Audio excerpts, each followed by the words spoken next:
ဘုရားများကိုဒီဌာနကိုရောက်ရှိပြီးတော့ရှင်မျိုးထထတည်နေတွေ့ရတာဝန်တာပါတယ်ဒီဌာနရောက်ဖို့ဆိုတာဘုရားဟောတော့မမျှော်လင့်ခဲ့ပါဘူးမိန်ဒခေါ်တဲ့အင်ဂျူးကပေါ်တယ်သူကလျှောက်ထားလို့သူကိုယ်တိုင်လည်းပဲလာရောက်ပြီးတော့အထူးလျှောက်ထားတယ်နဲ့မဟုတ်လို့သူဆန္ဒလည်းဖြည့်ရဲကျောင်းအားလျော်စွာပေါ်လေသူဆန္ဒဖြည့်ရနေပြီးတော့ဒီပုဂ္ဂိုလ်တွေကိုလည်းပဲတရားနဲ့အားပေးဖို့အခွင့်ကြုံတာပဲဆိုပြီးတော့ကြိုပြီးတော့ဝန်တန်နေပါတယ်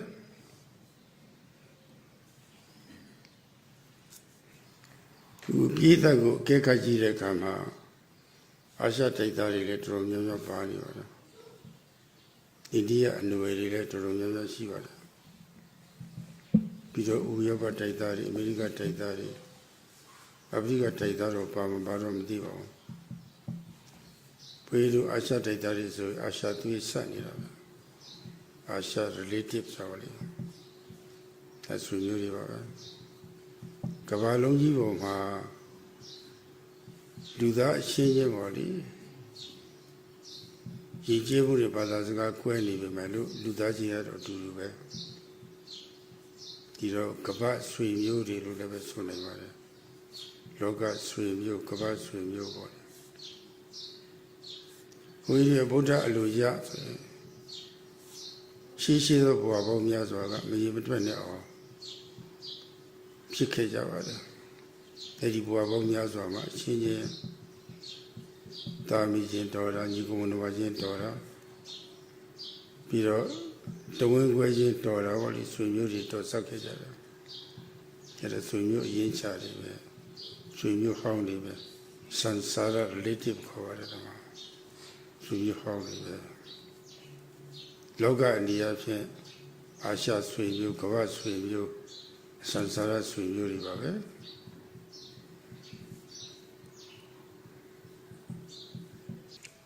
ကိုဒီလိုနေရာချမ်းမျိုးလာရောက်ပြီးတော့ဓမ္မကိုစိတ်ဝင်စားပြီးတော့ဗောလေနာကြပေါင်းထောက်လို့ရှိရင်အခုလောကဆွေမျိုးသုံးတတ်တော်တဲ့ပုံမှာဓမ္မဆွေမျိုးဓမ္မသွေးလည်းပဲတော်ဆက်နေပြီလို့ဒီလိုလည်းပဲအတိမပြရပါတယ်ဒီစကားအရဆိုလို့ရှိရင်အာရှဆွေမျိုးလောကဆွေမျိုးစံစာရဆွေမျိုးသုံးတတ်တော်ဆက်တဲ့အပေါ်မှာပေါ့လေဓမ္မဆွေမျိုးကတော်ဆက်တယ်ဆိုတော့ဆွေမျိုးလေးတတ်တောင်မှတော်ဆက်တဲ့ပုဂ္ဂိုလ်တွေလို့ဆိုရမှာပါပဲပိဋကလက်ခံပါလားသဘောတူကြပါလားဆွေမျိုးတော်ဆက်တယ်လေးတက်တော်ဆက်တယ်ဆိုတော့သဘောတူကြလားဒီမှာသဘောတူပါတယ်ဗျတူတယ်မတူလည်းပဲဘုန်းကြီးကတော့ဓမ္မဆွေမျိုးတော့အတင်းတော်ဆက်ရမှာပါပဲ by force ပေါ့လေဒ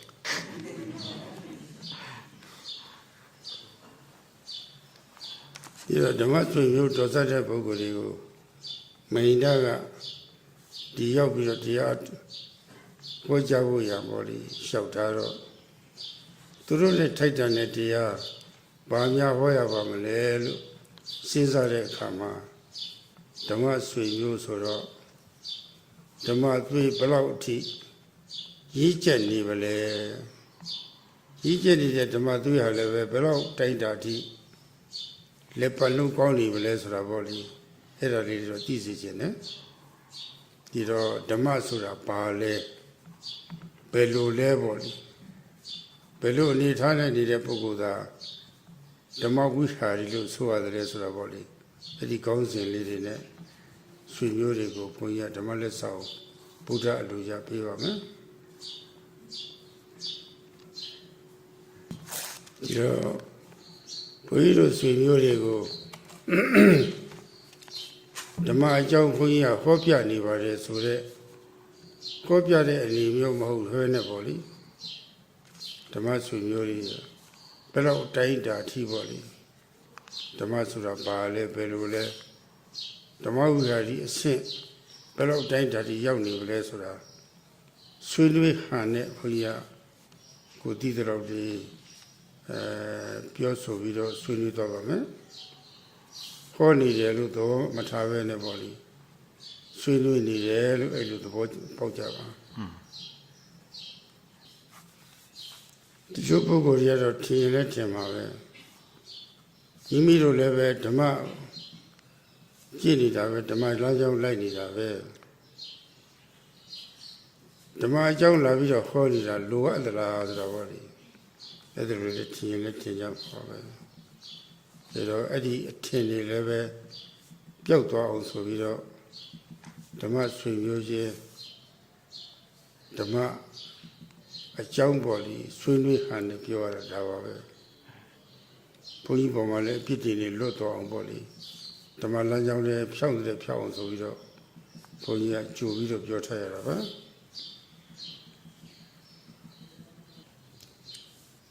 အခုပြောခဲ့တဲ့မေကွန်း300ထဲမှာပထမဓမ္မဆိုတဲ့ဟာဘာလဲဆိုတာပထမဆုံးစပြီးတော့ဆွေးနွေးပါမယ်ကျမ်းဂန်များမှာတော့အတ္တနာဓာရင်တေจิตุစုအပါယေစုဝတ္တတုခေစုကြအပ္ပတ္တမဏိကတ္တဝါဓာရီတိတိတောင်မောတော့မိမိဒီဟူသောဓမ္မကိုကျင့်ဆောင်နေတဲ့ပုဂ္ဂိုလ်မှန်သမျှကိုချမ်းသာကြည်ဝါမှုကင်းမဲ့တဲ့ဘဝဆိုးတွေတန်တရားမှာလည်းပဲဘဝတွေဖြစ်နေရတာကြာတာတွေပေါ့လေဘဝဆိုးတွေမှာမကြဘဝတွေမှာလည်းပဲမကြာရအောင်လို့ပေါ့လေစောင့်မှတ်ထားတဲ့သဘောဒါပါဠိလိုဓမ္မလို့ခေါ်ပါတယ်တေတ္တလူကဓမ္မလို့ခေါ်ပါတယ်ဓမ္မဟိဒီလည်းပဲဓမ္မလို့ခေါ်ပါတယ်ဓမ္မကိုကြည်ဆောင်သူဆိုတာကယထာနုစိတ်တံပฏิပိစ္ဆာတေလို့ဒီလိုဖွင့်ထားပါတယ်ညွှန်ကြားသည့်အတိုင်းဘုရားမြတ်စွာမဟာကရုဏာတော်ရှေ့ထားပြီးတော့သူကိုယ်တိုင်ပေါ့လေသိထားတဲ့တရားတွေကိုခေါ်ကြားထားပါတယ်တုံ့တင်ထားပါတယ်နှီးပေးထားပါတယ်အကျင့်ဆိုးတွေကိုရှောင်တဲ့နည်းအကျင့်ကောင်းရှောက်တဲ့နည်းတွေပေါ့လေဒီမှာလမ်းမှန်နဲ့လမ်းမှားပေါ့လေအဲ့ဒါပြောထားပါတယ်အဲ့ဒီညွှန်ကြားတဲ့အတိုင်းကျင့်သုံးတဲ့ပုဂ္ဂိုလ်များလို့ဒီလိုအဓိပ္ပာယ်ရပါတယ်အဲ့ဒါကိုတရားကျင့်ဆောင်သူလို့ဆိုပါတယ်အဲ့ဒါကိုနည်းနည်းတိုးချက်ပြောရလို့ရှိရင်တော့ဒီကျင့်ဤအမှန်ပြ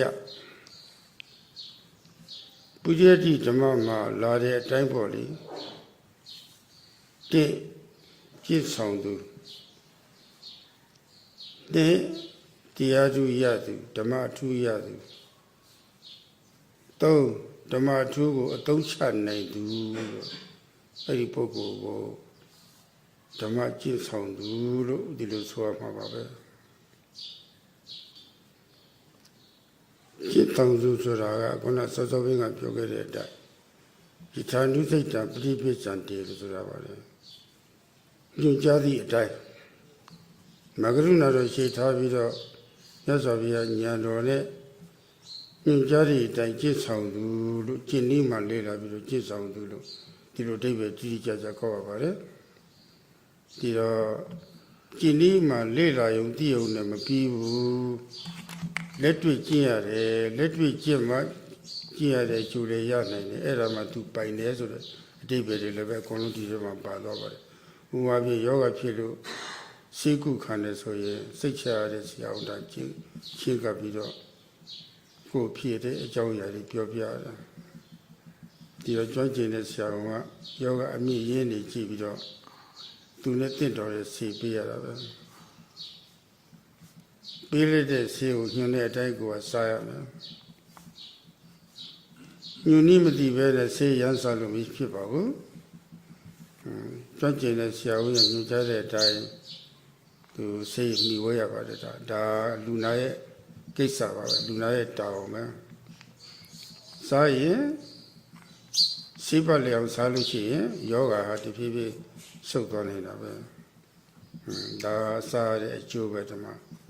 ယောဂါကြီးကိပြီးတော့ကျမ်းမာလာတဲ့အကျိုးပဲပြီးတော့ကျမ်းမာတဲ့ကုံအားရှိတဲ့ကုံဒါတွေလည်းပဲကိုပိုက်သွားတော့တာပါပဲအဲ့ဒီသဘောမျိုးပါပဲဒီမှာဟောတာဟောထားပြီးတော့ဟောတဲ့တိုင်မကျင့်ပဲနဲ့ဒီတိုင်းပဲရှေးစာရွတ်နေမယ်ဆင်းညွတ်ရွတ်နေမယ်ဆိုတာရွတ်လို့လည်းမရဘူးဆိုတဲ့အဓိပ္ပာယ်မျိုးပါပဲဒီမှာဘုရားမြတ်စွာကနီးပေးထားတဲ့အတိုင်းကိုလက်တွေ့ကြကြနီးတည်ပြီးတော့ပြည့်စုံကျင့်လောက်တဲ့အထိညွှန်တဲ့အတိုင်းကျင့်သုံးမှကျင့်သုံးရင်ကျင့်သုံးတော့ရမှာပဲရတဲ့တရားဒါကိုပိုင်တာပဲခုနကလူနာလိုပဲဒါပဲရှေးစာဖတ်ရုံနဲ့ဆရာဝန်ညွှန်ကြားရုံနဲ့နားထောင်ရုံနဲ့မပြီးဘူးဆိုတာကိုဒါဆိုလိုပါတယ်จิต ानु တိတံပရိပိစ္ဆန္တိညွှန်တဲ့အတိုင်းကျင့်သုံးသူဆိုတာဟာ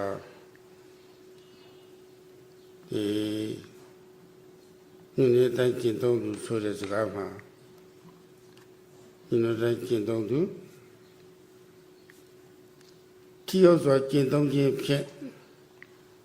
တရားသူရသူရပိုင်သူပေါ့အသုံးချနိုင်သူဆိုတဲ့အတိတ်ပဲကတော့ရှင်းသွားပါပြီဒီမှာဒါတော့အခုခေတ်ဓမ္မလိုက်စားတဲ့ပုဂ္ဂိုလ်တွေကျင့်သုံးနည်းအမှန်ကိုနားလည်ပြီးတော့ဘယ်လောက်အတိုင်းအတာအထိကျင့်သုံးပြီးပဲလဲကျင့်သုံးခြင်းဖြင့်ဘာတွေရတယ်လဲဘာအထူးတွေရတယ်လဲရထားတဲ့အထူးတွေမိမိတို့ပိုင်ပြီးလို့ဒီလိုလည်းပဲစိတ်ချလက်ချရှိပလားဆိုတာပေါ့ဒီစဉ်းစားကြဖို့ရအကောင်းပါတယ်ဒါကြောင့်ပရိပိစ္ဆန္ဒကျင့်သုံးခြင်းဆိုတာတေကြည်နီးမှလေ့လာခြင်းနဲ့ကျင့်ဆောင်ခြင်းထီအောင်ကျင့်ဆောင်ခြင်းပေါ့လေသုံးတရားသူရရှိခြင်း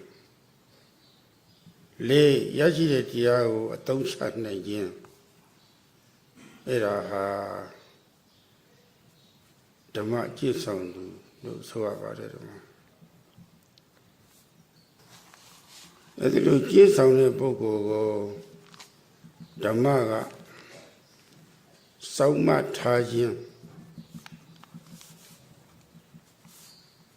စောင့်ရှောက်ခြင်းကာကွယ်ခြင်းအစဉ်တမ်းမြင့်တင်ပေးခြင်းဆိုတာဘာလဲဆိုတာလဲဒါလဲလိုပါတယ်အဲ့ဒီအဓိပ္ပာယ်မပြောခင်လူတွေဆိုတာချမ်းသာကြိတ်ကြတာပဲခြေဒုက္ခဆိုတာဘယ်သူမှမကြိုက်ဘူးကိုချမ်းသာခြင်းလို့ရှိရင်ကိုမမားရအောင်ထိမ့်ဖို့လိုပါတယ်ကိုနဲ့စတဲ့အကျင့်စိုးနှုတ်နဲ့စတဲ့အကျင့်စိုးနဲ့စိတ်နဲ့စတဲ့အကျင့်စိုးပေါ့လေကိုနဲ့စတဲ့အကျင့်စိုးကတော့တတ်မှုခိုးမှုကာမတောင်းကြမှုနှုတ်နဲ့စတဲ့အကျင့်စိုးကတော့လိမ်မှုရန်တိုက်မှုစိတ်တိုင်းထွာမကြောက်မနာသာပြောဆုံးအနှစ်မဲ့တဲ့စကားတွေအချင်းကုန်ကပြောဆုံးရေးတာမှုဒါနှုတ်နဲ့စတဲ့အကျင့်စိုးတွေစိတ်နဲ့စတဲ့အကျင့်စိုးကတော့သူတော်ဘာပစ္စည်းအပိုင်းမတရားရလို့မှုသူများဖြစ်စည်းလို့မှုကောင်းတာပြုလဲကောင်းကျိုးမရဆိုးတာပြုလဲဆိုးမရတည်ရင်ပြီးတာပဲဆိုတဲ့လူအယူဆပါလေလားစိတ်နဲ့စတဲ့အယူဆအဲ့ဒီတရားတွေကိုတော့ဘုရားမြတ်စွာဘုရားဒုစရိတကျင့်စိုးတယ်လို့ပြောတော့ပါတယ်ကျင့်စိုးတွေကိုကျင့်စိုးမှသိပြီးတော့ရှောင်ရမယ်မရှောင်နိုင်ရင်အောက်တန်းကြတဲ့အလုပ်တွေလုပ်တော့မရှောင်နိုင်သူအောက်တန်းကျသွားတာပဲရှောင်နိုင်တော့အစင်တမြင့်လာတာပဲဒါပဲဒီရှောင်တဲ့ဟာဒီရှောင်လို့ရှိရင်ကိုယ်မှလည်းပဲကျင့်ကောင်းနေရရှိပြီးတော့ သူတော်ဘာကိုလည်းပဲကိုယ်စိတ်ဆေးအောင်ပြုမှုရစောကားရမရောက်တော့ကိုမမရအောင်ထိတ်ချုပ်ခြင်းဖြင့်သူတော်ဘာကိုလည်းပဲကာဝယ်ဆောက်ရှောက်ပြီးသားဖြစ်သွားတယ်လူသားချင်းဆိုတာကကိုယ်ချင်းစာတရားထားပြီးတော့သူတော်ဘာကိုမထိခိုက်ရအောင်ကာဝယ်ဆောက်ရှောက်ရမယ်ကိုယ်ချင်းစာတရားနဲ့သူတော်ဘာကာဝယ်ဆောက်ရှောက်ခြင်းဖြင့်ကိုလည်းပဲမရအောင်အလိုလိုထိတ်ချုပ်ပြီးသားဖြစ်သွားတယ်အဲလိုအမှားကိုရှောင်ရှားပြီးတော့အမှန်တွေကိုလွတ်ဖို့ရတော့မြတ်စွာဘုရားအတူချုပ်ပြီးတော့ဟောခဲ့ပါတယ်အဲ့ဒါတွေကိုပထမဆုံးနားလည်ဖို့အရေးကြီးပါတယ်ဒီတော့ရှောင်တဲ့နေ့ဆောင်းတဲ့နေ့မတည်သေးဘူးဆိုလို့ရှိရင်တော့ဒါအောက်တကြနေသေးတာပဲဘယ်လိုရှောင်ရတယ်လဲဘယ်လိုဆောင်းရတယ်လဲလို့လေ့လာလို့သိရှိသွားပြီဆိုလို့ရှိရင်ဒါအစင်တန်မြင့်တက်လာတာပဲအဲ့ဒါကျင့်သုံးတဲ့အပိုင်းနဲ့မဟုတ်သေးဘူးဘယ်ပုံပဲပြီးကျင့်သုံးရမယ်ဆိုတော့နီးလေးတည်တာနဲ့ပဲနီးမသိခင်အောက်တန်းကြတယ်နီးတည်သွားတဲ့ခါကျတော့ဓမ္မတိမှုဖြစ်လာတော့အစင်တန်မြင့်တက်လာတာကြီးပေါ့ဒါကျင့်သုံးရတဲ့အပိုင်းမရောက်သေးဘူးအဲ့ဒါဓမ္မရဲ့အတိတ်ပဲ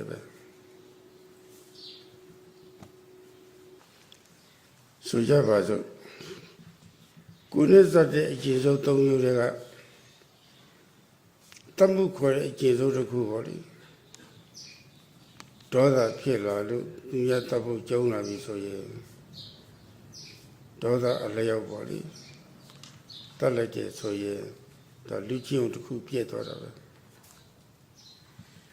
သူတစ်ပါးကိုလည်းပဲကိုယ်စိတ်ဆင်းရဲအောင်ပြုရရောက်တာပဲတေသူတယောက်တည်းမဟုတ်ဘူးတေသူရဲ့အတိုင်းဝိုင်းတွေလည်းပဲအကုန်လုံး၆ချားကုန်တာပဲဒါကသူရတတ်တဲ့အတွက်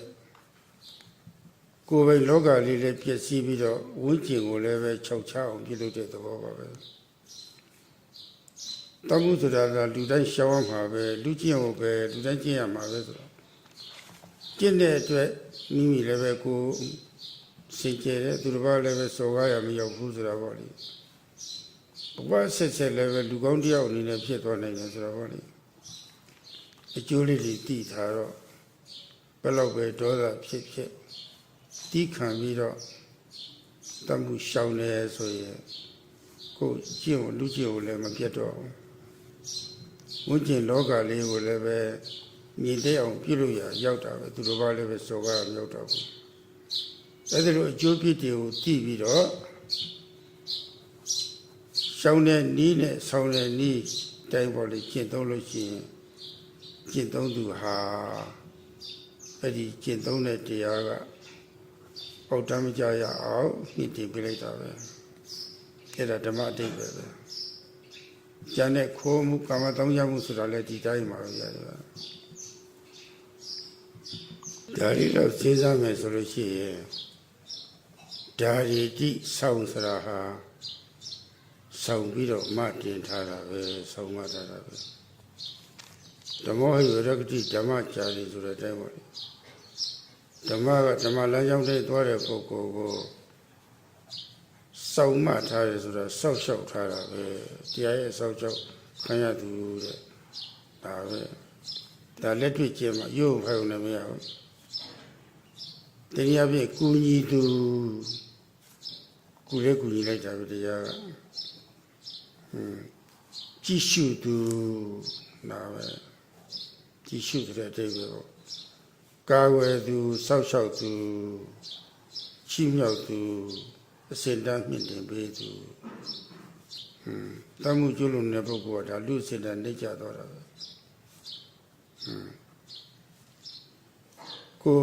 ကြည့်အောင်မပြည့်ရအောင်ကိုရစ်တဲ့တရားနဲ့ထိန်းလို့ရှိရင်အဲ့ဒီအသိရှိပြီးတော့ထိမ့်သိမ့်မှုစောက်ရှောက်မှုကအဲ့ဒီထိမ့်သိမ့်တဲ့ပုဂ္ဂိုလ်ကိုခုပြောသလိုဆောင်းမစောက်ရှောက်ကောက်ဝဲကုညီအစဉ်တန်းမြင့်တယ်ပဲဆိုတာဒါပဲအဲ့ဒီအဓိပ္ပာယ်ကိုနားလည်ဖို့သိရေးကြည့်ပါတယ်အခုအစဉ်ထိကတော့ကောင်းတော့ကောင်းပါတော့ဒီလားပြည့်စုံတာတော့ဒါပဲနဲ့အခြေခံတော့ပဲကောင်းသေးတာလားကိုယ်နဲ့နှုတ်နဲ့ကျွလွန်စော်ကားတဲ့ဆိုးရုပ်တဲ့ဟာတွေကို ရှောင်းနိုင်နာတော့ပဲဒါတော့ပဲရှိသေးတယ်သူကတော့သို့တော့ဒါပြည့်ရောပြည့်စုံရမယ်အခြေခံပါရမယ်သူကတော့အခြေခံမပါဘဲနဲ့တော့စိတ်နဲ့စိတ်ထားနဲ့အသိဉာဏ်ကြီးဖြစ်ပေါ်မလုပ်နိုင်ပါဘူးအခြေခံရှိကိုရှိရမယ်သူကတော့လူလဲလူအလိုက်အနည်းဆုံး၅ပါးသီလပြည့်စုံရမယ်ယဟန်လဲယဟန်အလိုက်ယဟန်ကြီးကျင့်သုံးရမယ်သိက္ခာပုဒ်ကြီးကျင့်သုံးရမယ်ဒါဒီအရှင်းလောက်ကြီးကအခြေခံမယ်ဒါပဲရှိသေးတယ်အဲတော့စိတ်နဲ့စိတ်ထားတွေကိုမထိမ့်သိမ်းမဲ့နဲ့ဒီတိုင်းပြစ်ထားလို့ရှိရင်စိတ်ဆိုတော့တောင်ရောက်မြောက်နဲ့ရောက်တတ်တာပဲလောဘပြည့်ရှာရှိတဲ့ချက်ချင်းဖြစ်တာပဲဒေါသပြည့်ရှာရှိတဲ့ဖြစ်တာပဲမောဟကတော့အများအားပါနေတာပဲလောဘဒေါသဖြစ်တဲ့အခါမှာသူများပစ္စည်းအပိုင်စီးခြင်းလားပြီးတော့မိစ္ဆာစရကာမတောင်းကြခြင်းလားကိုယ်ရုံးငယ်ပြီးတော့လိန်တာဒါတွေဖြစ်နေတာပဲလိန်ခြင်းတဲ့စိတ်တွေပေါ့လေဒေါသတွေလွန်ခဲ့လာပြီဆိုလို့ရှိရင်သူများတတ်ခြင်းတတ်ခြင်းနဲ့တတ်တာနာလို့စိတ်ုံတို့စိတ်တွေများပြီးတော့သူများတက်တက်ဖြစ်စီတာဒေါသတွေလွန်ခဲ့ပြီးတော့လိန်တာညာတာလှဲ့တာမတိနားမလည်မှုရှိတော့ကြိုးရှိပြီးတင့်မတင့်ဖြစ်နိုင်တဲ့အသိဉာဏ်မရှိတော့မူရရှိဖို့မလိုအပ်ဘဲနဲ့သုံးတာပေါ့လေရံကားရစသည်ဒါတွေဖြစ်သွားနိုင်တာပဲတမဒီတော့စိတ်ကလေးတွေမှာစိတ်မှာအားဖြစ်ဖို့လိုနေသေးတယ်ကိုယ်မှာဩဇာတနဲ့ပြည့်စုံတဲ့အစားအစာတွေရှိကြလို့ရှိရင်အားကရှိနေတော့အပူဓာအေးဓာပင်မတာကိုတွန်းလှန်နိုင်တယ်အားမရှိရင်အပူဓာအေးဓာလည်းမတွန်းနိုင်ဘူးပင်မတာလည်းမခံနိုင်ဘူးဒါပဲစိတ်မှလည်းပဲဒီတိုင်းပဲလောဘဒေါသမောဟဖြစ်เสียနဲ့ကြုံပြီဆိုလို့ရှိရင်တွန်းလှန်အားလေးကိုကြိုပြီးတော့ဖြည့်ထားပါတယ်အဲ့ဒါလည်းအရေးကြီးပါတယ်ဒီတော့စိတ်ကိုထိန်းချုပ်တဲ့နည်းကိုတော့မြတ်စွာဘုရားကသမထနည်းနဲ့ဥပဿနာနည်းနှစ်နည်းဟောထားခဲ့ပါတယ်သမထနည်းဆိုတာကတော့အာယုတစ်ခုထဲမှာစိုက်ပြီးတော့အဲ့ဒီစိတ်ကလေးတောင်ရောက်မရောက်ရအောင်ပေါ့လေပါပွားနေတာပေါ့လေမေတ္တာပွားတာမျိုးကရုဏာပွားတာမျိုးမုဒိတာပွားတာမျိုးပေါ့လေဒါမျိုးတွေပေါ့အဲ့ဒါမျိုးတော့သမထနည်းခေါ်ပါတယ်ကုသတိပဋ္ဌာန်နည်းကတော့ကိုယ်တည်းစိုက်ပြီးတော့ဖြစ်တိုင်းမှရှိသတိပြုစောင့်လို့စေထားဆိုတော့ပေါ့လေပင်တိုင်းအာယုတစ်ခုပြုပြီးတော့ပေါ့လေအဲ့ဒါတွေကိုဆွဲမဲ့စွာတတိထားနေတာပေါ့လေဒီမှာဒါကတတိရှိနေတာပါပဲ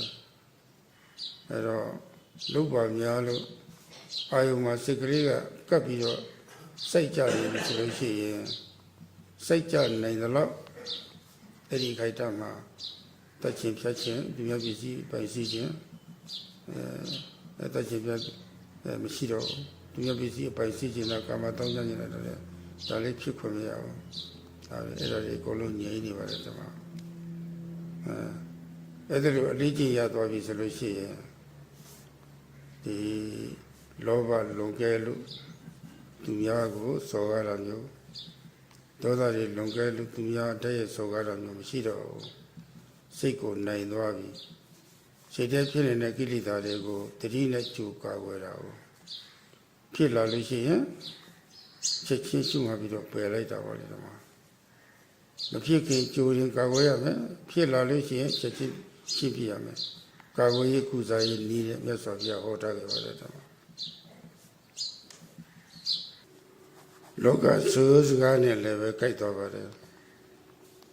မိကိုမလောင်ခင်ကကျူရင်ကာကွယ်ခြင်းဖြင့်အနိုင်ယူပါတဲ့လောင်လာရင်ချက်ချင်းငြိမ့်တတ်ပါတဲ့အဲ့ဒီဆိုးစကားနဲ့လည်းကြိုက်ပါတယ်ယောဂမဖြစ်ခင်ကျူရင်ကာကွယ်ပါတဲ့ဖြစ်လာရင်ချက်ချင်းကုသပါဆိုတဲ့စကားနဲ့လည်းကြိုက်ပါတယ်ဒါကိုယ်နဲ့စတဲ့ဟာတွေစိတ်နဲ့စတဲ့ဟာတွေကတော့ကိုယ်ထဲမှာတတ်မဲ့တဲ့ယာဂမီစိတ်ပြည့်စိတ်ဆိုးမုန်းဆိုးတဲ့ဒေါသမီနဲ့မိုက်မဲတဲ့မောဟမီဆိုတာမီးသုံးမီးရှိပါတယ်ဓမ္မအဲ့ဒီမီးသုံးမီးကိုအခုလိုတတိထားပြီးတော့ကာကွယ်ခြင်းဖြင့်ပေါ့လေကာကွယ်ရပါတယ်တနာမေတ္တာပွားတာမျိုးပေါ့လေတတိပ္ပံဘာဝနာပွားတာမျိုးပေါ့လေဒါဒီကာကွယ်ရပါတယ်ဒီဘယ်လိုကာကွယ်ရတယ်လဲဆိုတာတော့ဘုန်းကြီးဓမ္မအချိန်တူတူလေးမဟောနိုင်ပါဘူးအဲဒီကာကွယ်ရတယ် ကာကွယ်နေတဲ့ကြားတွေကသူတို့က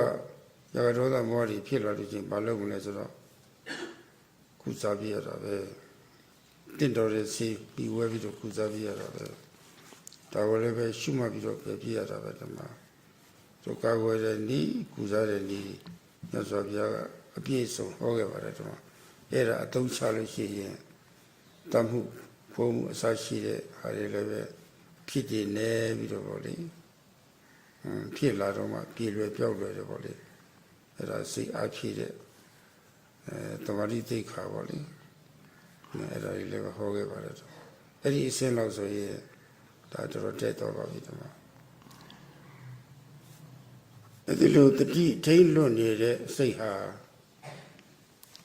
လူငယ်ကလေးများမိဘရဲ့ထိန်လွတ်နေပြီဆိုလို့ရှိရင်ဒီအာယုန်စိတ်ဝင်စားပြီးတော့ပစ္စည်းလွယ်တယ်လို့ပဲဒီတော့မိဘကောင်းနေဆိုလို့ရှိရင်ဆရာကောင်းနေဆိုလို့ရှိရင်ကလေးတွေပညာတတ်ဖို့တဲ့လိမ္မာအောင်ပေါ့လေIQ ကောင်းဖို့တဲ့ SQ ကောင်းဖို့ဂရုစိုက်နေတဲ့မိဘတွေကြားထဲမှာနေရတဲ့သားသမီးတွေဆိုလို့ရှိရင်ခုနအထိန်ကောင်းကောင်းရှိနေတော့ထိန်တဲ့နီးလေးတွေလူငယ်တွေလည်းရပြီးတော့နီးလေးတွေရတယ်ဆိုတဲ့ကောကဒီကလေးတွေဟာအစဉ်တန်းမြင့်လာပြီနီးရှိတဲ့အတိုင်းကျင့်သုံးလို့ရှိရင်ဟောကျင့်သုံးမှုဖြစ်လာပြီကျင့်သုံးတဲ့အတွက်သူတို့မှာစိတ်နေစိတ်ထားတွေလည်းကောင်းလာပြီဒါအစဉ်တန်းမြင့်လာပြီအဲ့ဒါဘယ်လိုမြင့်တင်ပေးတာလဲဆိုတော့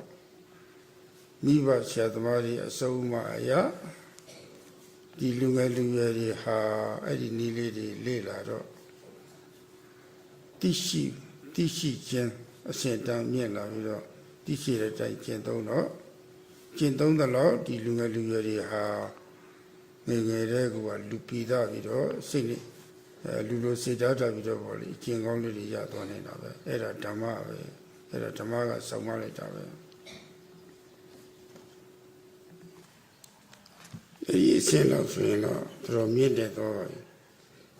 ဒါပေမဲ့လို့အစင်းအမြင့်ဆုံးအစင်းရောက်ပြီလို့တော့ဒီလိုတော့တွက်လို့တော့မရဘူးဒီဖျားယောဂကုသတဲ့ပုဂ္ဂိုလ်ဟာအဖျားက104 106တက်နေပြီဆိုရင်ဖျားကြီးကြာဖို့ကြိုးစားတယ်တဖျားကြပြမှန်သွားပြီဒါမှမဟုတ်2ချက်3ချက်တော့ဖျားနေသေးတယ်အဖျားမျိုးကမပြတ်သေးဘူးဒီတဖျားကြပြမှန်သွားလို့ရှိရင်တော့မသေးတော့ဘူးဆိုတော့ဒါသိကြပါလေအဖျားမျိုးပြတ်အောင်ဖျားပြတ်စီစားဖို့လိုပါတယ်ရှောင်းနေရပြောတာတော့အဖျားပိုးသေးအောင်ပေါ့လေဒီမှာဘုန်းကြီးတို့ကတော့အဖျားမျိုးပြတ်အောင်ပေါ့လေမျိုးပြတ်အောင်ဗီဇပြတ်အောင်အဲတော့အဖျားမျိုးပြတ်အောင်ဖျားပြတ်စီစားလိုက်တယ်တက်တဲ့ချိန်မှာမတက်တော့ဘူးဆိုလို့ရှိရင်တော့အဖျားမျိုးပြီးပြီဒီတော့အဖျားယောဂါတော့ကျသွားပြီအဖျားမျိုးပြတ်ဖို့တဆင့်လိုနေတယ်လို့ထို့အတူပဲစိတ်ထဲဖြစ်နေတဲ့ကိလေသာတွေတော့ငြိမ့်တတ်တဲ့ဤကာဝရဏိကုစားတဲ့ဤတော့ရှိနေပြီဒီတော့အကြောင်းညီရလို့ရှိရင်ဖြစ်ခွင့်ရှိတဲ့မျိုးပြတ်ဖို့ရတော့ဆက်ရပါသေးတယ်ဓမ္မပဲရပညာဓမ္မပါပဲဓမ္မပညာဓမ္မဆိုတာဥပဒနာပညာနဲ့ဒါအရိယပညာပါပဲဓမ္မအဲဒီလိုမျိုးပြတ်အောင်ပြုလုပ်တဲ့နည်းတော့အသိပညာဖြစ်ဖို့မလုပ်ဘူးဆိုရင်လူသေးလို့ရှိရင်ជីဝအတ္တလေးကမသေးဘူးဆိုတဲ့အစိုးရရှိနေတဲ့တိုင်အဲ့ဒီမျိုးမပြတ်တော့အဲ့ဒီជីဝအတ္တလေးကိုပရမတ္ထခေါ်တဲ့မဟာဗြဟ္မာကြီးကထိတ်ချုပ်ထားတယ်သူရဲ့အစိတ်ပိုင်းပဲဆိုတဲ့အစွဲလည်းပဲဒါလည်းမကင်းတော့ဘူးဒီတော့ជីဝတ္တလေးကလည်းမြဲတယ်သူရဲ့ဘုဂုဌာနကမဟာဗြဟ္မာကြီးကလည်းမြဲတယ်ကျောင်းမမှန်တာကိုအမှန်လို့အလွဲချော်ယူထားတာပေါ့လေအကျောင်းမဟုတ်တဲ့အကျောင်းလုပ်ပြီးတော့ယူကြတာပြီးတော့သူတို့ဖန်ဆင်းပေးထားတဲ့ជីဝတ္တလည်းပဲမြဲတယ်ဆိုတော့နိစ္စဆွဲ ကောင်းစားချမ်းသာတယ်ဆိုတော့သုခဆွဲပေါ်လေဒီမှာအတ္တဆွဲအဲ့ဒါကိုပြောက်တော့အဲ့ဒီအစွဲတွေရှိသူရတော့အမှန်မရသေးဘူးလို့ဗုဒ္ဓကဟောထားပါတယ်ဒီမှာအဲ့တော့အဲ့ဒီအစွဲတွေမျိုးတွေပြအောင်ဆိုပြီးတော့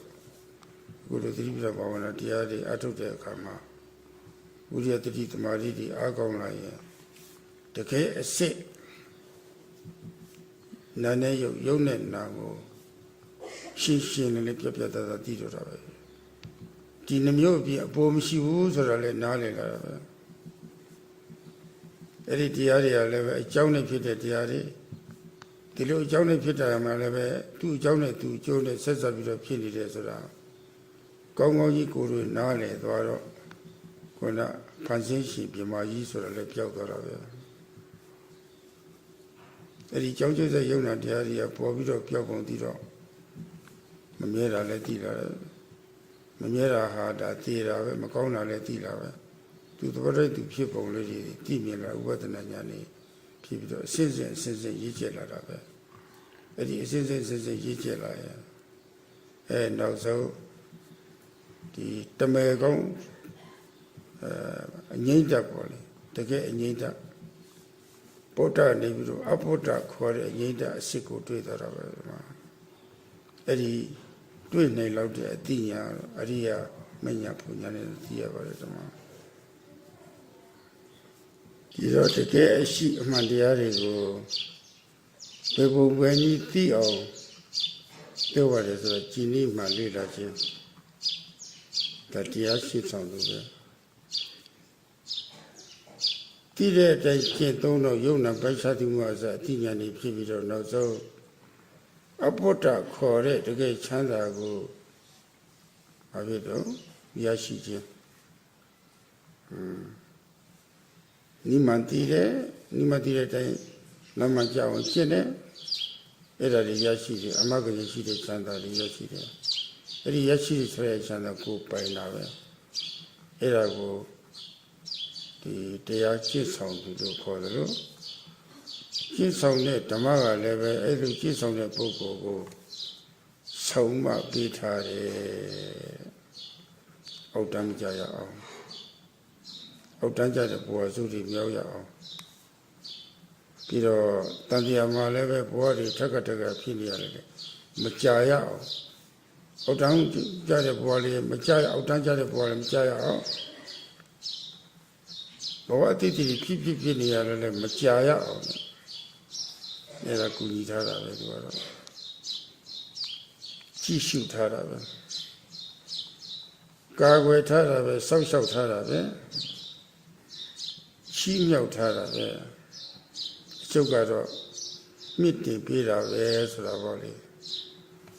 အဲ့ဒါဟာဓမ္မဆိုတာဘာလဲဆိုတဲ့အတိတ်ပဲပါပဲဒါပါဘယ်လိုလဲဆိုတာကတော့အခုလိုပြတဲ့ဤတိုင်းလုံးလို့ရှိရင်သူရဲ့စွမ်းရည်တတ္တိဖြစ်လာတော့ဒီလိုပဲဆိုတာဓမ္မဒီလိုပဲဆိုတာလည်းပဲဖြေရတော့ပါပြီတကယ်ကျင့်လို့တဲ့ပုဂ္ဂိုလ်ကြီးကျင့်တဲ့အောင်ဆိုပြီးတော့မြတ်စွာဘုရားက45ပါးပတ်လုံးကျင့်ဤမှန်တရားတွေဟောတာအဲ့ဒါတွေကိုပရိယတ္တိလို့ခေါ်ပါတယ်ပရိယတ္တိကကျင့်တဲ့အတိုင်းကျင့်သုံးတာလက်တွေ့ကျင့်သုံးတာလက်တွေ့ကျင့်သုံးတာကိုပฏิပတ်တိလို့ခေါ်ပါတယ်ဒီကျင့်သုံးရတာတွေကတော့သီလရဲ့သမာဓိရဲ့ပညာရဲ့ဒါပါပဲ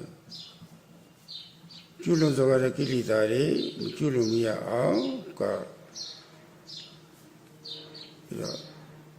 ရှောင်တိတ်ပဲတယ်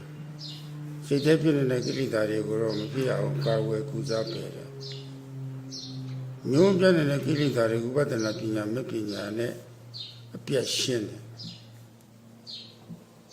ဒါပါပဲအဲ့ဒါတော့ပฏิပတ်တိလို့ခေါ်ရတယ်တော့အပြတ်ရှင်းတော့ဘာရလဲဆိုတော့ပฏิဝေဒတဲ့တကယ်ချမ်းသာကိုထိုးထွင်းသိမြင်တဲ့ပฏิဝေဒရတော့တယ်ပရိယတ္တိပฏิပတ်တိပฏิဝေဒဟောတယ်ရတော့ပါပဲဒီနည်းအားဖြင့်သီလစိတ်ကသမာဓိစိတ်ကပညာစိတ်ကပေါ့လေကျင့်သုံးရမယ်သိက္ခာ3ရပ်ပေါ့လေပြည့်စုံသွားတာပါပဲဒီမှာအဲ့ဒါ မာကရုဏာတော့တပိရညံတော့ပိုင်ဆိုင်တဲ့မြတ်စွာဘုရားရှင်ကိုယ်တော်မြတ်ခေါ်ထားတဲ့ကျင့်နည်းမှပရိယတ္တိနဲ့အညီပေါ်တယ်ကျင့်သုံးလို့ကိုယ်မှာရရှိတဲ့သီလသမာဓိပညာကျင့်တရားတွေနဲ့နေထိုင်ကျင့်သုံးတဲ့ပုဂ္ဂိုလ်ကိုပါဠိလိုဓမ္မဝိဟာရီလို့ခေါ်ပါတယ်ကျင့်နည်းမှနေသိပြီးတော့ကျင့်သုံးလို့သီလတိကသမာဓိတိကပညာတိကတွေပိုင်ရှင်ပေါ်တယ်အဲ့ဒီနဲ့နေနိုင်တဲ့အခြေအနေတိရောက်တာပါအဲ့ဒါဓမ္မဝိဟာရီခေါ်ပါတယ်ဓမ္မဝိဟာရီပုဂ္ဂိုလ်ကိုမြတ်စွာဘုရားကခေါ်ခဲ့တယ်လို့ဟောတယ်ပရိယတ္တိဘဟုလပေါ့လေမြတ်စွာဘုရားဟောတဲ့တရားတော်တွေကိုပရိယတ္တိတက်တက်ပေါ့လေတင်ကြားမှုများတဲ့ပုဂ္ဂိုလ်လည်းပဲဟောတာပါသေးတယ်အဲ့ဒါသာတင်ကြားပြီးတော့စိတ်ဉာဏ်မချိကပ်ပဲနဲ့ပေါ့လေသီလသမာဓိပညာကျင့်တရားတွေကိုပြည့်စုံဖို့ကျင့်သုံးဖို့ဟာနေတဲ့ပုဂ္ဂိုလ်တွေပေါ့လေအဲ့ဒါပရိယတ္တိဘဟုလပုဂ္ဂိုလ်လို့ဒီလိုလဲဟောတာရှိပါတယ်လေးလာလို့တက်တော့တက်ပြီဆိုလို့ရှိရင်အဒီတက်တာလေးနဲ့ပညတ္တိဘဟုလောဆိုတာပေါ့လေတက်တာလေးနဲ့ရှင်းတတ်ပြီးတော့တစ်ဆင့်ပို့ချပေးနေတာတဲ့အခုလိုစိတ်ဉာဏ်ကပ်ပြီးတော့ဓမ္မဝိဟာရီဖြစ်အောင်မကြိုးစားကြဘူးတဲ့အဲဒီပုဂ္ဂိုလ်ကိုတော့ပညတ္တိဘဟုလပုဂ္ဂိုလ်လို့ဒီလိုလည်းဟောထားပါတယ်အဲဒီလိုလေးလာတင်ကြပို့ချရတဲ့တရားတော်တွေကိုဓမ္မတွေကိုပေါ့လေနေ့စဉ်အချိန်ယူပြီးတော့ရွတ်ဖတ်တဲ့ဆဲနေတာပေါ့လေအဲ့ဒါနဲ့ပဲအချိန်အများကြီးအသုံးချသူပေါ့လေသိဉာဏ်ကပ်ပြီးတော့အခုလိုတရားတွေအားထုတ်ပြီးတော့ဓမ္မဝိဟာရီပိုင်မရောက်နိုင်တဲ့ပုဂ္ဂိုလ်တွေကိုစัจ जा ယဘဟုလလို့ခေါ်ပါတယ်အဲ့ဒီပုဂ္ဂိုလ်လည်းမြတ်စွာဘုရားကိုယ်တိုင်ဟောထားခဲ့ပါတယ်အဲ့ဒီလိုလေးလာထားတဲ့ဓမ္မတွေကိုချိန်ကုန်ခံပြီးတော့လေးလာထားတဲ့ဓမ္မတွေကိုဒီပုဂ္ဂိုလ်ဗာတိပဲဆောင်တယ်ဒီဝါကြကပဲဗာတိပဲဆောင်တယ်အနေဒိဗ္ဗေတွေကိုပေါ့လေစဉ်းစားဆင်ရင်ပြီးတော့အနေများတဲ့ပုဂ္ဂိုလ်ပေါ့လေစိတ်ဉာဏ်ကပ်ပြီးတော့ဓမ္မဝိဟာရီဖြစ်မရောက်နိုင်တဲ့ပုဂ္ဂိုလ်တဲ့အဲ့လိုပုဂ္ဂိုလ်ဝိတက်ကဘဟုလပုဂ္ဂိုလ်လို့ဒီလိုလည်းဟောရပါတယ်ဒီလိုမြတ်စွာဘုရားကလာရောက်ပြီးတော့လျှောက်ထားတဲ့ယဟန်ကိုကြောင်းပြုပြီးတော့ဗောလေဘိက္ခုတို့တဲ့ပုဂ္ဂိုလ်၄မျိုးကိုတော့ငါမျိုးကိုတော့ဟောပြီးပြီတဲ့ဒီမှာဒီခြေသားတို့ကိုယ်ကိုယ်ကြလေ့လာပြီးတော့ဗောလေဒါအကျိုးရှိစွာနဲ့သမထဥပဒနာတရားကြီးအထုတ်ကြတဲ့မိမိမလျော့ကြနဲ့ရရှိတဲ့အချိန်လေးကိုအကျိုးရှိစွာနဲ့အသုံးချပြီးတော့ကိုယ့်ဘဝကိုမြင့်တင်ရပါတဲ့ငါဘုရားရဲ့တောင်းကတော့ပြီးပြီတဲ့သင်တို့ဘက်ကတောင်းမရှိတော့တယ်အဲ့တော့ရှိဘဝကကံကောင်းလို့ရရှိရတဲ့ဘဝလေးကိုအမြတ်ထွက်အောင်ကြိုးစားကြပါဆိုတာပေါ့လေအဲ့ဒါလိုတိုက်တွန်းပြီးတော့တရားအဆုံးသတ်ပါတယ်ဒီတော့အဲ့ဒီတရားတော်အရာအခုခေတ်ဘယ်လိုဖြစ်နေတယ်လဲဆိုတာကြည့်ပေါ့ဘုန်းကြီးတို့မြန်မာပြည်လည်းပဲပညာတိဘဟုလပုဂ္ဂိုလ်ကြီးရှိပါတယ်ပရိယတ္တိဘဟုလပုဂ္ဂိုလ်တွေပါပညာတိဘဟုလပုဂ္ဂိုလ်တွေလည်းရှိပါတယ်စိတ်ကြဘဟုလပုဂ္ဂိုလ်တွေရှိတော့ရှိပါတယ်ပြီးတော့ဒီပိဋကတ်ရဲ့အနေဒိဗ္ဗေတွေကိုစဉ်းစားဆင်ခြင်တဲ့ပုဂ္ဂိုလ်တွေလည်းရှိပါတယ်ဓမ္မဝိဟာရီလည်းပဲရှိတော့ရှိပါတယ်တချို့နေရာကြီးကြည့်ရတာကတော့ဓမ္မဝိဟာရီအစစ်မရှိဘဲနဲ့အတုတော့ရှိပြီးတော့ခြေဘင်းဟာဒီများနေတာလေးတွေ့ရပါတယ်ဓမ္မဒီတော့ဘုန်းကြီးတို့အဲ့လိုထောက်ပြတဲ့သဘောကလည်းပဲတကယ်ကိုဆွေမျိုးရေးချတယ်ဓမ္မဆွေမျိုးရေးချတော်ဆက်ပြီးတော့ဗောလေဆွေမျိုးတာဝန်ရှိတဲ့အတိုင်းဗောလေဒီပြရတဲ့သဘောပါပဲ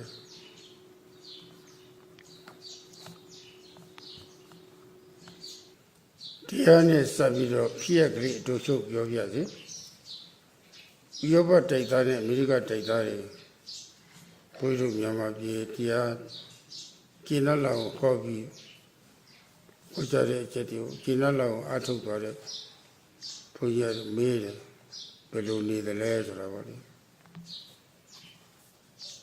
အခုမှစားရတောက်တတ်သွားတယ်ဒီလိုလည်းဖြေရရှိတယ်